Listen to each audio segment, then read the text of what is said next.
ஏசாயா 42:1-3 முடிய. இதோ நான் ஆதரிக்கிறேன் என் தாசன், நான் தெரிந்து கொண்டவரும் என் ஆத்துமாவுக்கு பிரியமானவரும் இவரே. என் ஆவியை அவர் மேல் அமர பண்ணினேன்.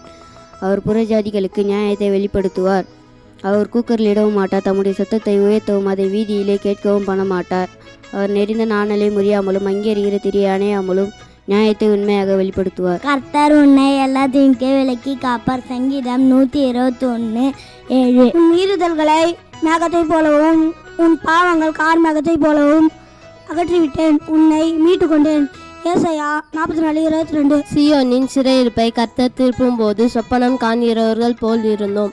அப்பொழுது நம்முடைய வாய் நகைப்பினாலும் நம்முடைய ஆனந்த சத்தத்தினாலும் நிறைந்திருந்தது.